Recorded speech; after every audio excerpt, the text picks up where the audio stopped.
Well, Rana, as you can see, is here with me. Let's start with that 16-year-old and what sources close to the family have been saying to the BBC, because it's yet another indication of the brutality of the way the authorities are responding to these protests, isn't it? Yes, so she went missing. She joined the protest in the first few days, and the family had no idea what had happened to her. For 9-10 days they looked everywhere, and eventually they found out that she had been killed. But the authorities were so scared of another round of angry funerals / protests that they abducted her body. They buried her in a remote village. Her parents wanted to bury her somewhere closer to where they live in Khorramabad. People still gathered in the graveyard where they were expecting Nika to have been buried. They didn't find her there. And they were cracked down.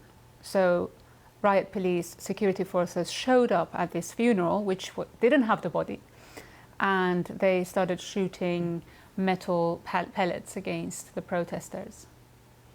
And in terms of the wider protest, I mean, some extraordinary footage, extraordinary protests emerging despite everything we're seeing from the authorities. You're absolutely right. Now, schoolgirls are out and protesting against the Islamic Republic. Today we even had a boys' school that joined these protests. And that's going to make it very difficult for the Iranian authorities. They try to shut down the internet in order to stop the flow of information and stop the protesters to mobilize themselves. But they can't shut down every school in the country. They can't close down every university. Hundreds of students are getting together every day where they can exchange their ideas about how they want to topple the regime, and they will get out on the street and protest. So it's very difficult to think how this can be contained. And why do you think it is that the regime is struggling so much to actually put down these protests?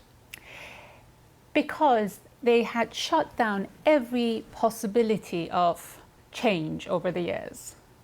So the Iranian, part of the Iranian society that is unhappy with the Islamic Republic, every election they went and they voted for the more liberal candidate of those few that they could have chosen. Sometimes those elections were fraudulent. Sometimes they decided not to take part in elections. They boycotted it. And they have realized that change within the Islamic Republic is impossible. And that's why they are now risking their lives by going out on the streets. And assess for us these protests compared to previous ones. The previous ones were more local, so they were much easier to crack down. And the age of protesters were often older. And now what we're seeing is a movement that some sociologists are calling a mega movement. It was led by the women's movement, and now we are seeing universities joining it. The last 2 days we can see schools are joining it, and it seems, Matthew, that it's getting bigger and bigger. And we don't know where it might end, but right now it seems that it's unstoppable. Rana, thanks.